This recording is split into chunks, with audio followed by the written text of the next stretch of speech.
Hello Knights Nation, my name is Ty Martincheck, and today we are going to be exploring one of Bellarmine's most recent athlete underdog stories. That's right, I'm talking about Bellarmine's sprint football athlete, Samuel Ray.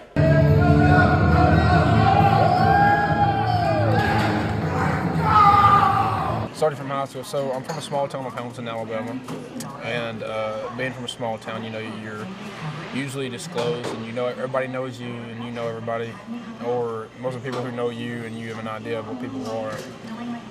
Sports has always been a big part of my life. I've played football since the age of 4, when my dad coached me, and then ever since then, that's when the legacy started, engraving the idea of me of how the hard work beats talent.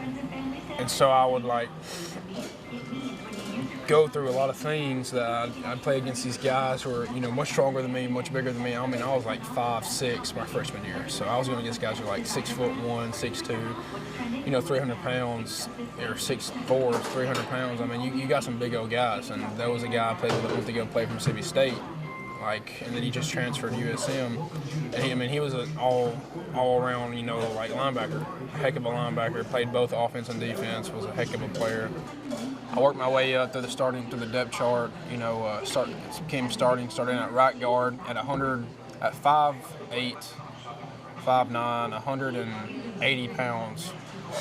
Starting guard, which that's really not unheard of for a small guy like that, starting in Alabama for a guard. But yeah, I was starting for about 3 weeks, and then my 4th week came around, and my coaches got into it, I lost the starting spot, and within the same day of me losing the starting spot, I got my kneecap dislocated in a freak accident in practice, with my teammate cut blocked me, and my kneecap got lodged in between his helmet, and I thought it was over.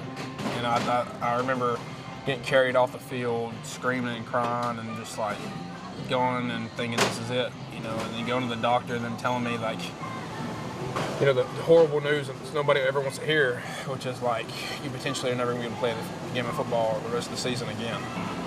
I thought that was it, but I put myself out there, and it was going to be a miracle if I even got one offer, and I did. And December rolls around, I got my first offer. I thought it was it. I thought this was it.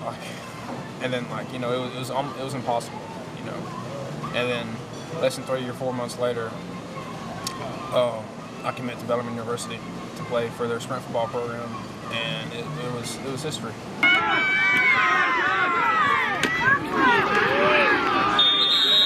Kickoff return to the midway 30-yard line. Flags on.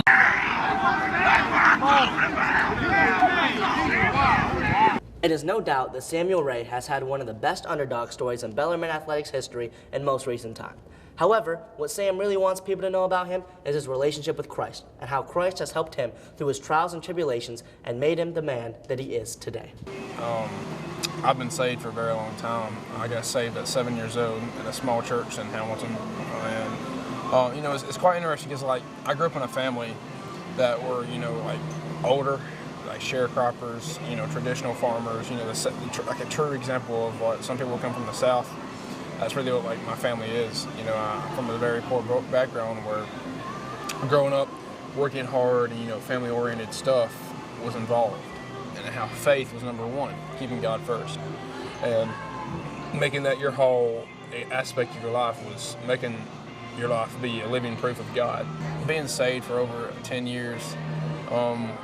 It's been a blessing, but it's also a realization that I went through a lot, and I'm still a teenager. I mean, being 19 my last year, being a teenager, and it's I've already learned so much about life.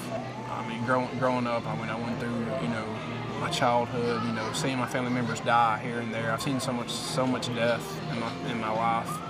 Too many funerals I've been to, and it's it did something to me mentally. It made me grow faster. In high school, in middle school, I was part of FCA, part of groups, and I was starting to, be a full-time member.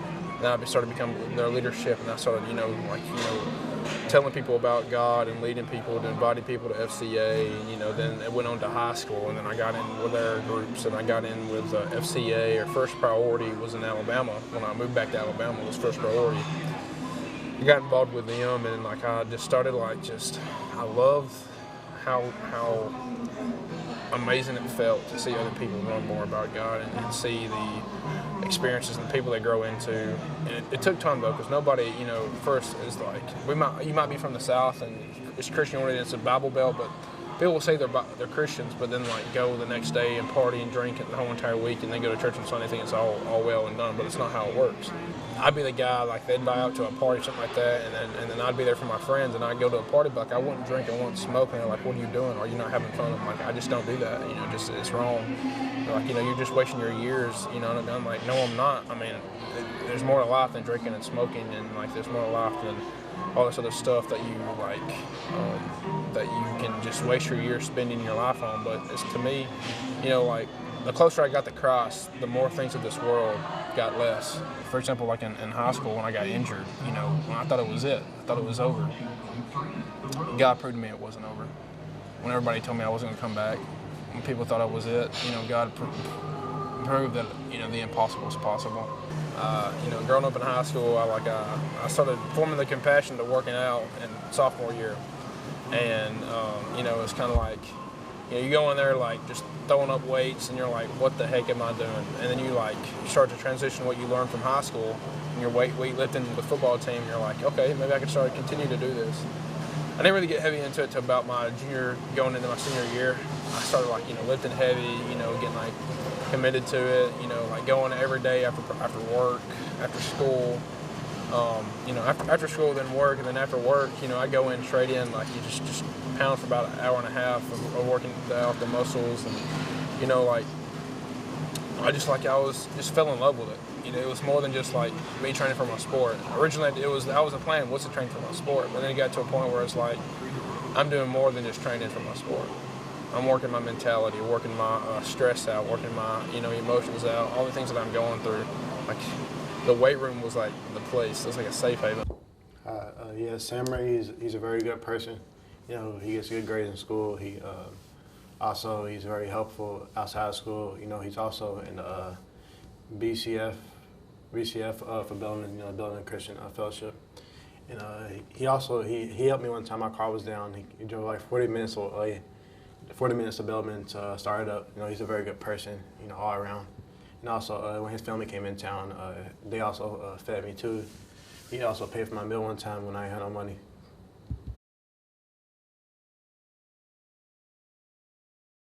So I know you guys just saw me work out, but in all reality, I didn't really want to do it. I had a schedule to work today, and I had a sports banquet, and I had school exams coming up, and a whole lot of stuff, and all this stuff packing up, and getting heavy on my schedule. But at the end of the day, after a little bit of convincing myself, I just came in to work out and just put in the work. Because even when you don't feel like doing something and you want to quit and you just feel like skipping it, you got to realize and make yourself realize that you got to come in here and get after it, and you got to quit making excuses for yourself. That's what I have to realize and notice. So you got to take accountability as well. But thank you for listening.